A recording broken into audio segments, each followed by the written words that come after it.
Education कोई धंधा नहीं। हमारे ज्यादातर जो बच्चे होते हैं बिहार के हो गए, अच्छे से पढ़ाई करिए। आप ये देखिए कि मेरी रिक्वायरमेंट के हिसाब से वहाँ डिग्री जो है वो वैलिड है नहीं है। जियो बजाज है, गलगोटिया है, यूनिवर्सिटीज बन चुके हैं। इसके बारे में मैं कुछ नहीं कहना चाहता। Hello everyone, welcome to our podcast. आज हमारे साथ हैं शवल सर। इनके बारे में कोई इंट्रोडक्शन की जरूरत नहीं है, बट फिर भी हो सकता है इनका चेहरा आपके लिए नया हो, बट मैं इनको बहुत अच्छे से जानता हूँ। इनके पास 15 इयर्स ऑफ एक्सपीरियंस है इन द एजुकेशन इंडस्ट्री और इनको नेशनल न्यूज़पेपर एसोसिएशन के थ्रू एक्सीलेंस अवार्ड मिल चुका है, वो भी एजुकेशन फील्ड में। ना जाने कितनी यूनिवर्सिटीज, कितने कॉलेजेस का एस्टेब्लिशमेंट से लेकर एक अच्छे लेवल पे पहुंचाने का रिस्पॉन्सिबिलिटी हमारे सर के कंधों पे आ चुकी है। ना जाने आज की डेट में कितने इंजीनियर्स, कितने डॉक्टर्स, अलग अलग स्टूडेंट्स अलग अलग फील्ड्स में इनको अपना क्रेडिट देते हैं, इनको अपना श्रेय देते हैं कि वो आज इस जगह पे हैं केवल इस चीज के लिए कि उन्होंने कैसे भी वो बहुत कंफ्यूज थे, but sir is the one person जिन्होंने इनको गाइड किया कि उनके लिए सही फील्ड क्या है। सो इसीलिए आज सर को हमने अपने पास बुलाया है, ताकि आज के डेट में ज्यादातर आप लोग भी जानते हो कि बहुत कंफ्यूज रहते हो, कहाँ जाएं, बीटेक करें, बीसीए करें, किस कोर्स में जाएं, मेडिकल में जाएं। तो आज का पॉडकास्ट हमारा इसी चीज पे एंड होगा कि आपको अपने इन सारे सवालों का जवाब मिल चुका होगा। सो मैंने तो आपके बारे में बता दिया जितना मुझे पता था। अगर सर कुछ भी इसमें पॉइंट मिस हुआ होगा तो आई एम रियली सॉरी। आप ऐड ऑन करना चाहें तो कर सकते हैं, आप बताइए थोड़ा सा। देखिए, इसमें ऐड ऑन करने से ज्यादा मैं ये इम्पोर्टेंट बताना चाहूंगा कि एजुकेशन कोई धंधा नहीं है, कोई बिजनेस नहीं है, ये एक पैशन है। ये एक ऐसा प्रोफेशन है जिसमें आप सिर्फ अपने लिए काम नहीं करते हैं, पर आने वाली जनरेशन, आने वाली पीढ़ियों के लिए काम करते हैं। आज जो बच्चा आपसे मिल रहा है, आगे आने वाली उसकी पूरी जिंदगी इस पे निर्भर करेगी कि आपने उसे कैसी गाइडेंस दी, आपने उसे कहां ले जाकर छोड़ा। आप पे सिर्फ जिम्मेदारी अपने काम और अपने करियर की नहीं होती, आप पे देश की जिम्मेदारी बनती है। हम आने वाली नस्लें, आने वाली पीढ़ियों को तैयार कर रहे होते हैं। अगर हम उन्हें सही जानकारी, सही एजुकेशन नहीं दे सकते, सही गाइडेंस नहीं दे सकते, तो हमें कोई हक नहीं कि हम अपने आप को एजुकेशनिस्ट कह सकें। तो मैं ये मानता हूँ कि मैं अभी भी सीख रहा हूँ बहुत सारी चीजें, बहुत सारी नई नई चीजें एजुकेशन के बारे में, बहुत सारी नई नई परेशानियां, बहुत सारे नए रास्ते जो बच्चों के लिए आगे आने वाले हो रहे हैं या होंगे या दिखते हैं। एजुकेशन एक ऐसा फील्ड है जिसके अंदर बच्चा से ज्यादा टेस्ट हमारा होता है। बिल्कुल सही सर। ये सब शुरू करने से पहले मेरा बहुत छोटा सा क्वेश्चन है आपके लिए। आप सर ऑलरेडी आपने बताया 15 years experience in education industry, और एक बहुत बड़ा टाइम होता है किसी भी इंसान का। अगर किसी और फील्ड में होता तो वो बहुत अलग चीज होती है। अगर आपने 15 इयर्स आईटी इंडस्ट्री में दी होते तो ना जाने कितने लाख भी छोड़े वाले होगा, शायद 80 लाख 90 लाख के ऊपर आप जा चुके होते हैं। लेकिन जब नॉर्मल एनालिस्ट के उसमें भी जाते हैं, मैं तो एक टॉप लेवल में बात ही नहीं कर रहा हूँ। या आप अगर फाइनेंस इंडस्ट्री में होते तो आज ना जाने कहाँ बैठे होते हैं। और तो एक्सपीरियंस आपको सभी का है, आप सबसे मिले हुए। पर सर आपने अपने लाइफ में एजुकेशन इंडस्ट्री को क्यों चूज किया, जिसमें आप जानते हो कि बिल्कुल नॉन प्रॉफिटेबल है? आपको पता है कि आपको सैलरी मिलनी है, इसमें तो कुछ वो भी नहीं कि बोनसेस मिल जाए, इंसेंटिव्स मिल जाए। देखिए मैं इसका जवाब सिर्फ इससे दे दूंगा कि पैसा सब लोग कमाते हैं, पर कितने लोगों को ये मौका मिलता है कि वो दूसरों की जिंदगियां बदल सके, दूसरों की जिंदगियां संवार सके। मुझे खुशी होती है, ये मेरा पैशन है। आज मेरी वजह से या मेरे मार्गदर्शन से, या मैं कहूँ मार्गदर्शन कहना तो ज्यादा बड़ा शब्द होगा, मेरी जरिए से कुछ बच्चे डॉक्टर बन चुके हैं, कुछ बच्चे इंजीनियर बन चुके हैं। आज वो समाज के लिए एक एसेट है, आज वो हमारे देश के लिए एक एसेट है। ये बनाने का जो थोड़ा सा क्रेडिट मुझे मिलता है, यही मेरी असली कमाई है। पैसे हर कोई कमा सकता है, पर किसी का जीवन बना के देना या किसी के बनते हुए जीवन में थोड़ा सा श्रेय दे देना, ये एक बड़ी चीज है। चलिए सर, फिर इसी चीज से आज का पॉडकास्ट शुरू करते हैं। वेलकम बच्चों कॉलेज डिकोड में। तो आज हम बहुत सी चीजों पर डिस्कस करेंगे, आपके एडमिशंस को लेके, आपके एम्बिशंस को लेके। हर कॉलेज की केवल एक ही चीज लेकर आप नहीं डिसाइड कर सकते हो कि कैसा कॉलेज आपको लेना चाहिए। वहाँ पे ज्यादा फेस्ट हो रही है वहीं भाग रहे हो, या वहाँ के प्लेसमेंट बहुत अच्छे तो वहीं पे लेना चाह रहे हो, एकेडमिक्स बहुत अच्छा तो केवल उसी के लिए जा रहे हो। आज हम सर से बहुत सी बातें करने वाले हैं, बहुत सी चीजें डिस्कस करने वाले हैं। और आज मैं बनने वाला हूँ बच्चा। तो मैं तो वो एक बच्चा जो 12th पास आउट कर चुका हूँ, मुझे चाहिए कॉलेज स्टूडेंट। तो सर आज क्या आप मेरी काउंसलिंग करेंगे? बिल्कुल, ये तो मेरा काम है। Thank you sir, thank you. चलिए सर, तो सर बेसिकली बताइए ना, आप कौन से इंजीनियरिंग कॉलेजेस में ज्यादा फोकस्ड रहते हैं? मतलब एरिया वाइज अगर मैं देखूं कि साउथ इंडिया, नॉर्थ इंडिया या ईस्ट इंडिया में आपका बेसिकली वर्क ऑफ एरिया कौन सा ज्यादा रहता है? देखिए, पहले एक ट्रेंड था 2000 के शुरुआत के दशकों में कि इंजीनियरिंग एजुकेशन का हब बैंगलोर, पुणे और हैदराबाद होता था। Correct sir. और ऐसा नहीं, अब दिल्ली एनसीआर एक बहुत बड़ा गढ़ बन चुका है। देखिए, सबसे बड़ी समस्या जो महसूस होती थी बच्चों को, हमारे बिहार के बच्चे और उत्तर प्रदेश पूरब के बच्चे, पश्चिम के बच्चे जब दक्षिण भाग में जाते थे देश के, तो खाना, भाषा, बहुत सारी ऐसे चैलेंजेस थे वो फेस करते थे, घर से दूरी भी बढ़ जाती है, घर वाले परेशान। आज हमारी कई बीती सरकारों ने और अभी जो हमारी सरकार है वो उन्होंने बहुत कोशिश करके एजुकेशन के कुछ हब बनाए हैं देश में, जिनमें से एक हब है ग्रेटर नोएडा। तो ग्रेटर नोएडा में कॉलेज पार्क नाम की आप जगह है, आपको पता ही होगी, वहाँ कोई बहुत सारे अच्छे अच्छे कॉलेजेस और यूनिवर्सिटीज बनी हुई हैं जो विश्व स्तरीय है। तो अब जो हमारा बच्चा है वो जो हमारा नॉर्थ इंडिया का बच्चा है उसके लिए पहली चॉइस जो है वो दिल्ली एनसीआर है। एक तो सबसे बड़ी रीजन कि आपको पूरा का पूरा आईटी हब इंजीनियरिंग वालों के लिए मिल जाता है नोएडा और गुड़गांव में। करेक्ट, सारी एमएनसीज वहीं पर है। सीधी बात है, आज बच्चा यहाँ आकर पढ़ रहा है, यही से उसे प्लेस होना है, यही कंपनी को आना है। मैं आपसे एक सवाल करता हूँ, आपका एक कॉलेज है देहरादून में, या आपका एक कॉलेज है गुवाहाटी में, या आपका एक कॉलेज है किसी और दूसरे देश के कोने में, एक कॉलेज दिल्ली में है, आप एक कंपनी के एचआर है, आपके लिए कहां से जाकर बच्चे को ट्रेन करना और लाना आसान होगा?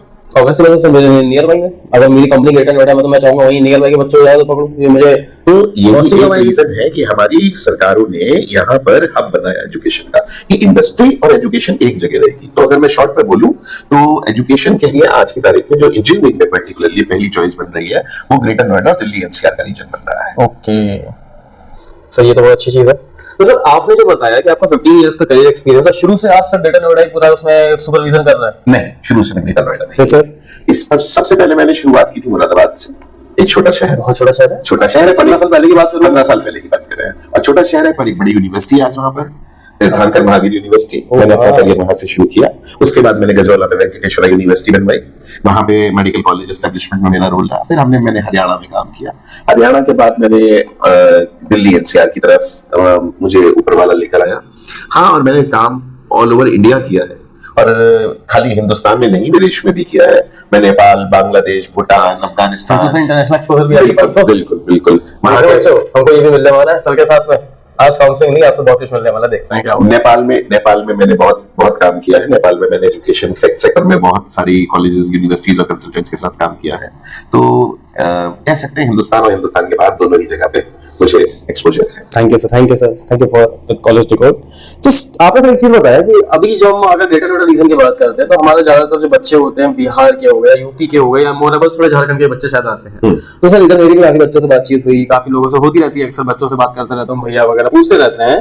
तो सर आप अभी क्या सजेशन देना चाहोगे कि एक मैं बात करूं आपसे, 15 साल पहले जब बच्चा था, मान लीजिए ग्रेटर नोएडा अगर वो देख रहा है कॉलेजेस, तो तब वो क्या देखे और आज की डेट में क्या देखे, डिफरेंसेस किस चीज में आए हैं?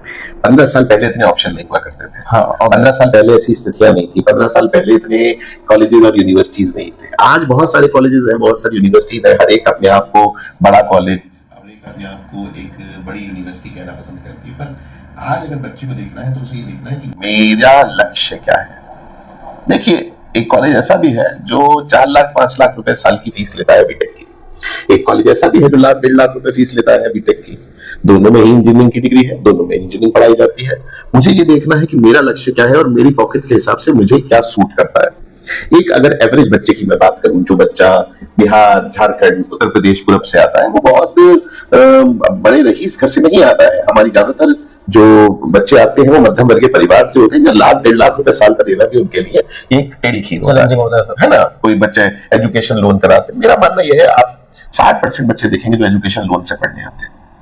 अपने ऊपर बड़े कॉलेजों की डिग्रियों के महंगे बोझ को मत लीजिए, एवरेज कॉलेज चुनिए, अच्छे से पढ़ाई करिए। आप ये देखिए कि मेरी रिक्वायरमेंट के हिसाब से वहां डिग्री जो है वो वैलिड है नहीं है। सरकारी डिग्री, जैसे हमारे बहुत सारे कॉलेजेस हैं जो सरकारी यूनिवर्सिटी से एफिलिएटेड होते हैं, उनकी डिग्री सरकारी होती है, तो एक बेनिफिट ये मिल जाता है।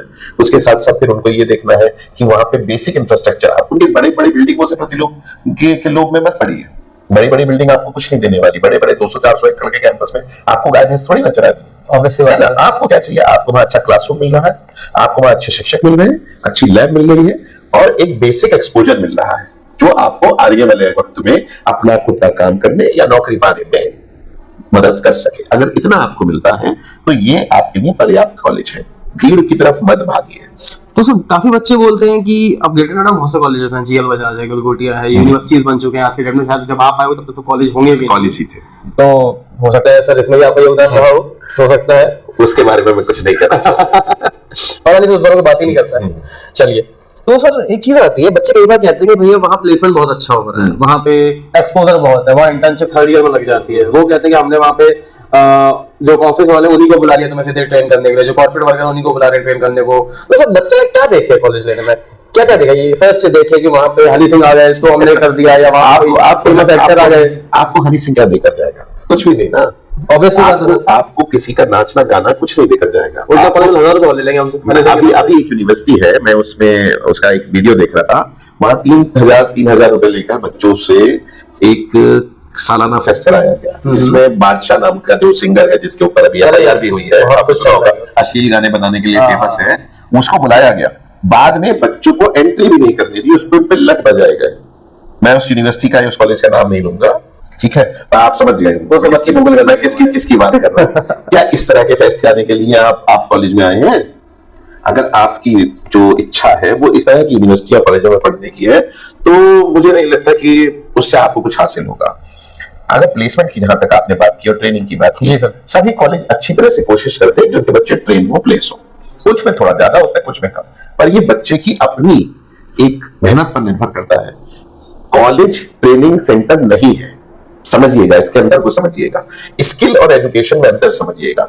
स्किल बेस्ड एजुकेशन जरूर है इंजीनियरिंग, पर कॉलेज आपका ट्रेनिंग सेंटर या स्किल सेंटर नहीं है। तो सर एक चीज और बताइए, आजकल आप देख रहे होंगे एआई इनेबल्ड कैंपस, क्या चीज है ये? एआई हर जगह आ रहा है, नौकरी एआई खा रहा है, तो बच्चे कैसे एआई से बचेंगे? क्या पता कल एआई ग्रेजुएट हो जाए बीटेक की डिग्री लेके। एआई इनेबल्ड कैंपस एक बहुत ही लुभावना शब्द है, इसका असली अर्थ बच्चे समझते ही नहीं। मैंने एक बहुत बड़ी सी बिल्डिंग बनाई, एक बिल्डिंग के मत्थे पर लिखा दिया AI block, AI advanced block. मैंने 4 रोबोट चाइना से लाकर और कॉलेज में रखवा दिए। इससे कोई कॉलेज एआई कॉलेज नहीं हो जाता, और इससे बच्चों को फर्क भी नहीं पड़ना चाहिए। एआई इनेबल्ड कैंपस का मतलब है कि उन सुविधाओं को, उन मूलभूत सुविधाओं को जो अब तक बच्चा एक्सपीरियंस करता था ह्यूमन इंटरफेरेंस से, वो अब एआई के थ्रू ले सकता है। जैसे कि एक टीचर 60 बच्चों पे होता था, अब टीचर की कुछ हद तक रिप्लेसमेंट एआई ट्यूटर्स कर सकते हैं। अब फॉर एग्जांपल मैं एक एआई इनेबल कैंपस हूं और मेरी हर एक क्लास डिजिटली रिकॉर्ड हो रही है, साथ ही मेरे वर्चुअल टीचर्स अवेलेबल हैं। तो रात को 2 बजे भी अगर मेरा एक वर्चुअल टीचर या वर्चुअल ट्यूटर जो एआई इनेबल्ड है, वो कोई भी बच्चे के सवाल को जवाब दे सकता है, ठीक है ना। दूसरी चीज, वो बच्चे को मदद करेगा पढ़ने में, वो बच्चे के सवालों के जवाब देगा, वो बच्चे को गाइड करेगा। उसके साथ साथ जब बात होती है कोडिंग की, जब बात होती है कुछ नया इनोवेट करने की, तो एआई इनेबल्ड कैंपस वहां पे मदद करता है उस बच्चे को अपनी काबिलियत को और निखारने के लिए। ये राउंड द क्लॉक, देखिए एआई का मतलब एक लैब बना देना या 4 कंप्यूटर या 4 रोबोट रख देना नहीं है। एआई इनेबल्ड कैंपस आजकल बिल्कुल वैसे ही हो गया जैसे 90 के दशक में सॉफ्टवेयर और कंप्यूटर लैब वाले स्कूल और कॉलेजेस हुआ करते थे। अगर आपको ध्यान हो तो हमारे जमाने में जब हम स्कूल में थे, तो कुछ स्कूल दावा किया करते थे कि साहब हमारे यहाँ कंप्यूटर की लैब है, और वो अपने आप को बड़ा बताते थे, पर उन कंप्यूटर की लैब में हमें घुसने तक नहीं दिया जाता था। हम जूते उतार के याद है आपको, जूते उतार के जाते थे, और 15 मिनट मिलते थे आपको हफ्ते में 1 या 2 बार मुश्किल से 4-5 बच्चे। ये ऐसा ही आज की तारीख में एआई इनेबल्ड का कैंपस का सपना नहीं बना दिया है।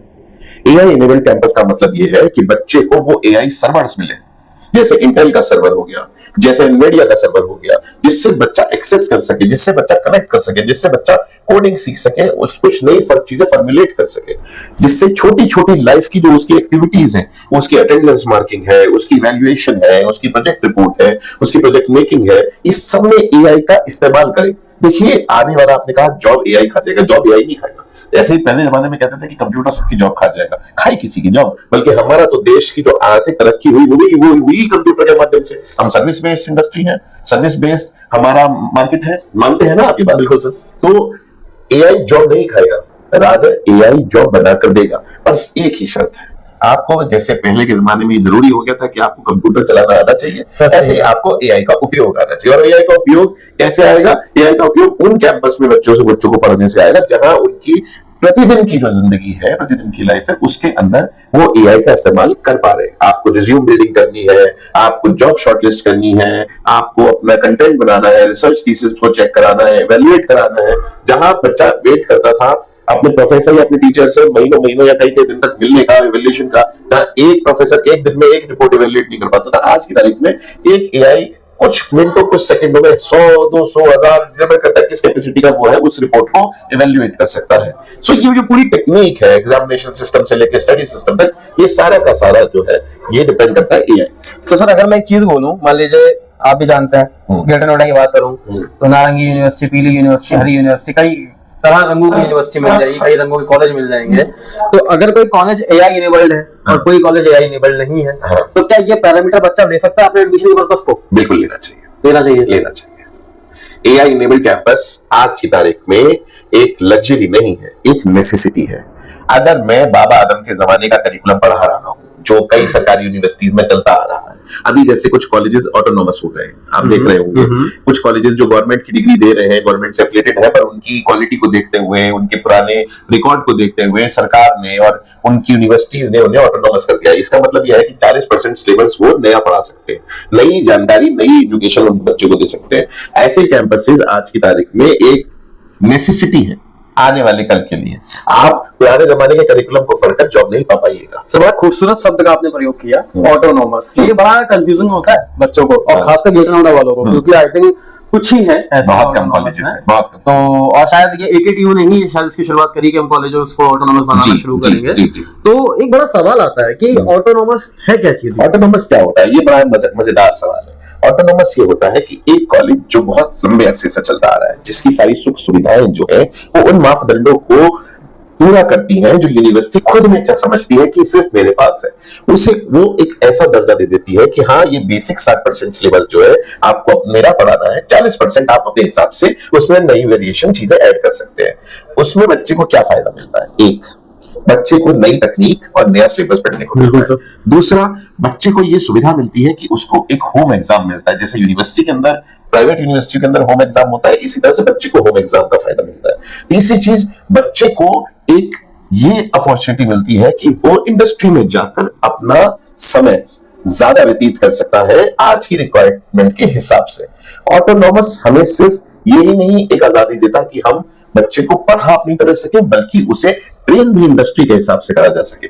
आप मान लीजिए एक इंडस्ट्री की रिक्वायरमेंट है कि उसमें उसको एक पर्टिकुलर सब्जेक्ट पढ़वाना है, ठीक है। एक कंपनी आती है, कहती है मुझे 1000 बच्चे चाहिए, 500 बच्चे चाहिए, उसमें मुझे ये बच्चे पढ़ने चाहिए। मैं अगर ऑटोनॉमस कॉलेज हूं तो मैं अपने सिलेबस में उसको ऐड कर सकता हूं। वहीं जो पुराने कॉलेजेस हैं और यूनिवर्सिटी में वैसे नहीं कर सकते। तो ये एक बहुत लंबा चौड़ा डिफरेंस है। और ऑटोनॉमस को इसमें तो कोई शक नहीं है कि वरीयता दी जाती है बाकी कॉलेजेस के मुकाबले। तो मतलब सर, अगर मेरे सामने दो ऑप्शन आ रहे हैं, एक आ रहा है अपना वही ट्रेडिशनल सिलेबस फॉलो करने वाला कोई भी नीला पीला कॉलेज, एक आ रहा है मेरे सामने ऑटोनॉमस, तो आप मुझे किसमें रिकमेंड करना चाहेंगे? मैं किसके लिए जाऊं? देखिए, नीले पीले में नहीं जाए तो अच्छा है। नीला पीला आपको कहीं काला पीला ना कर दे आपके भविष्य को, तो नीले पीले काले हरे से बचिए, उसमें जाइए जो आपके लिए वाकई आपकी दिशा को निर्धारित कर सके। मतलब सर, ऑटोनॉमस का एक पैरामीटर रखा जा सकता है, जैसे हमने AI इनेबल को रखा है, ऐसे ऑटोनॉमस को भी हम एक पैरामीटर में डाल सकते हैं। बिल्कुल, ये एक बहुत इंपॉर्टेंट पैरामीटर है। चलिए सर, अब एक से क्वेश्चन बहुत जोर से मेरे मन में आ रहा है आपके लिए, क्योंकि सर मैंने अभी आप काफी देर से आपको नोटिस कर रहा हूँ, तो आप एक, मैंने कहूंगा जैसे कि आपका भले 15 साल एक्सपीरियंस है आपका, बट आप उस ट्रेडिशनल वे में नहीं है। होता है ना कि हमारे प्रोफेसर्स हैं, तो आपके साथ थोड़ा सा वैसा लग रहा है कि हम खुल के बात कर सकते हैं, कोई एक गैप नहीं आ रहा है आपके मेरे बीच में। तो सर, आज आपने देखा जेनजी जनरेशन, बिल्कुल है, हर जगह सर ये अलग ही एक एग्जांपल सेट कर दीजिए, चाहे आप कॉर्पोरेट देख लो, चाहे आप कॉलेज देख लो, चाहे आप डिजिटल लाइफ देख लो, तो सर इनका पैरामीटर क्या रहेगा? क्योंकि जेनजी जो कॉलेजेस हैं, जो जेनजी स्टूडेंट्स हैं, इनका जो पर्सपेक्टिव हो चुका है कॉलेज को लेकर बहुत डिफरेंट हो गया, और शायद मुझे नहीं लगता कि हमारी जनरेशन इतना इजीली इनका पर्सपेक्टिव समझ पाए। देखिए, जेनजी के लिए अगर मैं बात करूं तो जेनजी बहुत अलग तरीके से काम करती है। मैंने पहले भी ये बात कई बार अलग अलग प्लेटफॉर्म्स पे कही है कि जेनजी कहती है मुझसे काम करो, मुझसे काम करवाओ, ट्रेडिशनल बातें मत करो, आउटपुट बेस्ड काम करो, मैं अपनी जिंदगी को जलाऊंगा नहीं। हमारे बाप दादा और हम भी 9 से 5 तक की जॉब, 9 से 6 तक की जॉब करने में विश्वास रखते थे। हमें लगता था ये हमारे लिए, ये कहते ना कि एक गधा गुलामी शब्द होता है, गधा गुलामी जैसी जिंदगी। जेनजी गधा गुलामी नहीं करेगी। जेनजी पढ़ना चाहती है, काम भी करना चाहती है, पर वो जीना भी चाहती है। मुझे लगता है इससे अच्छी जनरेशन हमने अब तक नहीं देखी।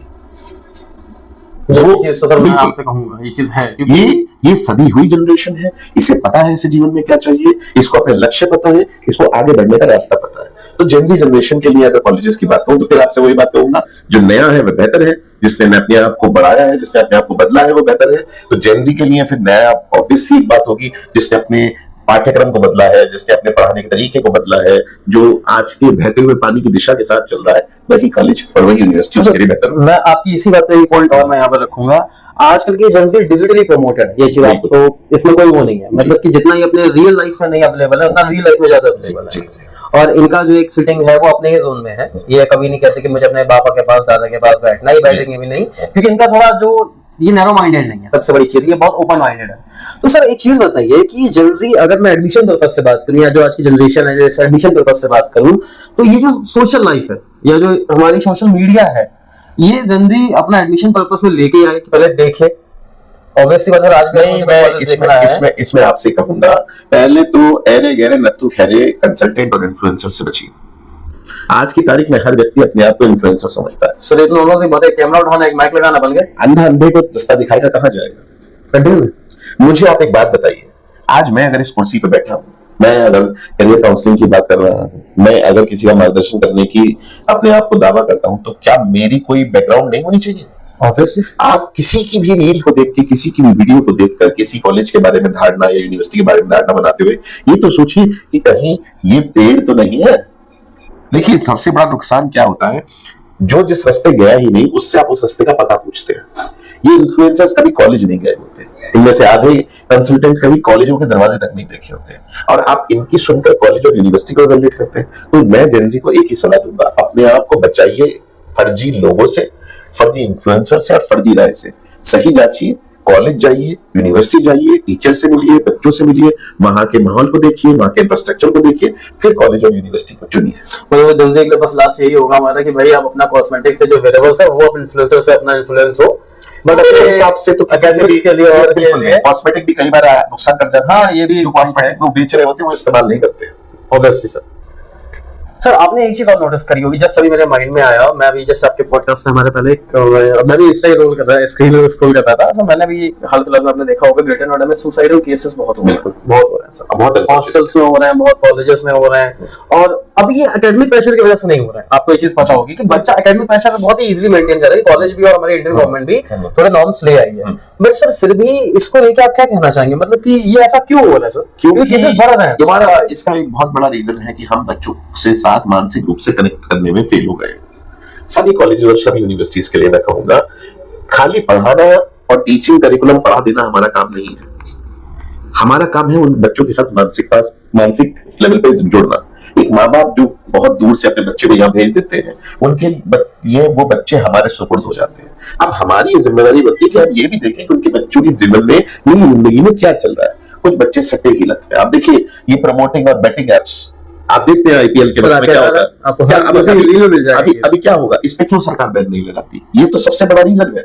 बच्चे से बैटिंग करते हैं, बच्चे सट्टा लगाते हैं, पैसे गवाते हैं, फिर पैसे के प्रेशर में कुछ ऐसा कदम उठा जाते हैं जो उन्हें नहीं उठाना चाहिए। मैं सिर्फ इतना बोलूंगा बच्चों से भी कि अपने बड़ों से, अपने एल्डर्स से, अपने माँ बाप से कनेक्टेड रहिए, अपने टीचर्स से, अपने मेंटर से कनेक्टेड रहिए, और यूनिवर्सिटीज और कॉलेजेस को भी मेरी यही राय है कि हमें बच्चों की मानसिक संतुलन को बनाए रखने के लिए उनकी गाइडेंस, उनकी एक काउंसलिंग बहुत आवश्यक है, जो हमें करते रहना चाहिए समय समय पर। इसके बिना हम एक अच्छा नागरिक, एक अच्छा इंसान नहीं बना पाएंगे। सर एक चीज और है, बच्चों को यही लेके कि एक जैसे कि आपने चीज मेंशन करी कि ऑटोनॉमस में आते हैं कि थोड़ा सा हमने इंडस्ट्री रेलेवेंस सिलेबस ले, तो आजकल बड़ा हो रहा है कि इंडस्ट्री रेडी कोर्सेस या इंडस्ट्री रेडी एकेडमिक्स, तो सर इनमें रिलेटेबल क्या है? इंडस्ट्री की अगर मैं बात करूं या एकेडमिक्स की बात करूं, तो इसमें रिलेटेबल क्या, कैसे रिलेट कर लेंगे बच्चा कि मैं इंडस्ट्री रेडी हूं कि मैं एकेडमिक रेडी हूं? देखिए पहले बच्चे को एकेडमिकली रेडी होना पड़ेगा। ओके, बिना नींव के घर नहीं बनता। इंडस्ट्री थर्ड ईयर से एंटर करती है, first year second year basics होते हैं। आपने टेक्नोलॉजी ही नहीं पढ़ी, आपने सॉफ्टवेयर ही नहीं पढ़े, आपने लैंग्वेज ही नहीं पढ़ी। अगर मैं इंजीनियरिंग की बात, जब बहुत सारी हमारी बात इंजीनियरिंग पे हो रही है क्योंकि बहुत बड़ा फील्ड है और बहुत ज्यादा बच्चे इंजीनियरिंग जाते हैं, तो अगर आपने वही नहीं पढ़ा तो आप किधर की तरफ जाएंगे? तो मेरा मानना है कि पहले 2 साल academics, third year industry, fourth year placement, ये एक सही प्रक्रिया है 4 साल की इंजीनियरिंग की जीवन की। तो पहले एकेडमिक्स को चुनिए, एकेडमिक्स पर ध्यान दीजिए, इन सब चीजों से बचिए। करिकुलम ऐसा देखिए, कॉलेज ऐसा देखिए जिसने अपने 60-40 के रेशो को पूरा किया हो। 60% फोकस इंडस्ट्री की, 60% फोकस एकेडमिक्स की तरफ हो, 40% फोकस इंडस्ट्री की तरफ। और सर 100% प्लेसमेंट गारंटीड क्या है? ये तो मिथ है। मतलब बच्चा क्या देखेगा? बच्चा कॉलेज में आता है, सबसे पहले उनका जो भी काउंसलर है सबसे पहली चीज ये बोलता है प्लेसमेंट की चिंता मत करो, प्लेसमेंट आपका 100% है। ये झूठ है। 100% प्लेसमेंट तो आईआईटी में नहीं है। वही तो पॉइंट है ना सर, ये तो झूठ है। देखिए ये तो मार्केटिंग गिमिक है, मार्केटिंग का एक ट्रेट है, एक ऐसा तरीका जिससे हम बच्चों को बताते हैं, कहते हैं 100% प्लेसमेंट कैसे हो सकती है? 100%। और देखिए एक और बात समझिएगा, कॉलेजेस और यूनिवर्सिटीज प्लेसमेंट एजेंसीज नहीं है। एकेडमिक्स अच्छी है, प्लेसमेंट ऑटोमेटिकली फॉलो करेगी। एकेडमिक अच्छी नहीं है, प्लेसमेंट नहीं होगी। कितनी बड़ी से बड़ी कंपनी को लाकर बैठा दीजिए, जब आपको ज्ञान ही नहीं है आपको नौकरी पे कोई क्यों रखेगा। और ये 100% प्लेसमेंट का जो दावा छोटे छोटे कॉलेजेस और बड़ी बड़ी आजकल यूनिवर्सिटी भी करती हैं, ये इस तरह का फ्रॉड है कि 2 महीने 3 महीने के लिए आपको रखेंगे, फिर निकाल देंगे। कॉलेज और यूनिवर्सिटी की तरफ से प्लेसमेंट होंगे, बच्चा फिर भी आज भी बेरोजगार है। तो मेरा कहने का सिर्फ एक ही इसमें ये है कि आप एकेडमिक्स को कॉम्प्रोमाइज मत करिए, एकेडमिक्स पर ध्यान दीजिए। अगर आपका एकेडमिक अच्छा है आपको बाहर से चल के भी नौकरी मिल जाएगी, अगर आपका एकेडमिक अच्छा नहीं है तो आपको नौकरी कैसे भी नहीं मिलेगी। तो 100% प्लेसमेंट तभी पॉसिबल है जब आप 100% एकेडमिक्स में है। सर आपका तो चलिए 15 इयर्स का एक्सपीरियंस, आपको तो अच्छा खासा चीज़ें पता होगी। मेरा भी सर थोड़ा सा छोटा सा एक्सपीरियंस है बच्चों से बात करने का, मैं भी बीटेक ग्रेजुएट ही हूँ। तो सर एक बच्चों का क्वेश्चन आता है कि आजकल के जो बच्चे हैं उन्होंने पाइथन सीखना 8th क्लास से शुरू कर दिया। अगर मैं अपनी बात करूँ तो मैंने खुद बीटेक में पाइथन के बारे में पहले सुना था, मुझे तो पाइथन साफ ही पता था, मुझे बाद में मालूम पड़ा क्योंकि मुझे भी ऐसे था ये क्या है नया। तो मुझे नहीं लगा टीचर मेरा साफ लेके क्लास में घुसेगा, पर वो तो कुछ और ही लेके आ गया था। तो सर एक चीज़ बताइए, आजकल का बच्चा बीटेक करने आता है, वो सबसे पहले एक चीज़ बोलता है कि सर मुझे प्रोग्रामिंग लैंग्वेज आती है। वो कहता है कि सर मुझे स्किल पता है, आप लोग जो सिखा रहे हो ये तो आप सी से पढ़ा रहे हो, मुझे तो पाइथन आता है, मैं तो अपना आपका प्रोग्राम बना दूंगा, सॉफ्टवेयर डेवलप कर दूंगा, एंड्रॉइड ऐप बना दूंगा। तो सर इसमें क्या है, डिग्री के लिए बच्चा कह रहा मैं डिग्री क्यों लूँ आपकी, मुझे तो अगर मैं जॉब दे तो मैं पूरा सॉफ्टवेयर इंजीनियर रेडी हूँ। सर डिग्री इंपॉर्टेंट है या आपकी ये स्किल इंपॉर्टेंट है? देखिए दोनों ही साथ बाय साथ चलती है। इसके तो मजदूर भी होता है, क्या वो एक विद्वान कहलाता है? वो अपने काम में स्किल्ड है, वो अपने काम में स्किल्ड है। लेबर स्किल्ड हो सकती है, डिग्री आपको एक अच्छा इंसान ओवरऑल भी बनाती है, एक अच्छा एडमिशन बनाती है। अगर आपको स्किल्स आते हैं ये अच्छी बात है, अगर आपको बचपन से अपने को सीखा है उसको और फर्निश करिए। देखिए पहली चीज हमेशा बात याद रखिएगा कि भरा हुआ घड़ा में और पानी नहीं भरा जा सकता। अगर आपको कुछ जानना है, कुछ सीखना है तो पात्रता आनी चाहिए, आपके अंदर जगह होनी चाहिए। तो थोड़ा सा खुद को खाली कर आइए। कॉलेज में कुछ नया जरूर सीखने को मिलेगा, कॉलेज आपको कुछ नया जरूर सिखाएगा और वही आपके व्यक्तित्व को बढ़ाएगा। सिर्फ एक एकेडमिक्स की चीज नहीं होती, एक व्यक्तित्व का विकास भी होता है जो 3 साल 4 साल में कॉलेज में होता है, जो आपको एक अच्छा व्यक्ति बनाता है। मतलब एक तरीके से केवल स्किल इंपॉर्टेंट नहीं, आपका पर्सनालिटी डेवलपमेंट बिल्कुल। अगर आप 4 बच्चों में बैठोगे, सीखोगे। मैं अगर अभी आपसे अच्छे से बात ना करूं और अभी आपको अच्छे से बिहेव ना करूं, या मेरे कपड़े अच्छे ना हो, या मेरा ड्रेसिंग सेंस अच्छा ना हो, क्या आप मेरे साथ यहाँ बैठेंगे? तो ये भी तो जरूरी है ना। समझ रहे बच्चों, केवल स्किल ही नहीं जरूरी है, 4 लोगों में उठना बैठना भी सीखना आना चाहिए। आपको पता होना चाहिए कि कैसे आपको अपनी स्किल को डिप्लॉय करना है। खाना बनाना सबको आता है, पर दिखने में भी तो अच्छा लगेगा। चलिए सर, बहुत बहुत थैंक यू, आपने इतना अपना प्रीशियस टाइम निकाला, आप आए, आपने यहाँ पे इतना चीज़ें बताई। ठीक है बच्चों, हम आज का सेशन यहीं क्लोज करते हैं। सर आगे भी हमारे साथ जुड़े रहेंगे। और सर आपसे एक छोटी सी रिक्वेस्ट, बताएं। कुछ बच्चे अभी हमारे कुछ वीडियोस देखेंगे, हमने गूगल फॉर्म अटैच किया हुआ है, तो वो अपने गूगल फॉर्म्स भरेंगे। तो सर आपसे मेरी एक छोटी सी रिक्वेस्ट है कि हमारे टॉप 50 स्टूडेंट्स की आप काउंसलिंग कर देंगे? बिल्कुल। और सर वो फ्री ऑफ कॉस्ट रहेगी? मैं वैसे भी इसके लिए पैसे नहीं लेता। चलिए देखना बच्चों, तो जल्दी से अपने गूगल फॉर्म फिल करिए एंड डायरेक्ट सर आप से रीच करेंगे। Thank you. नमस्कार।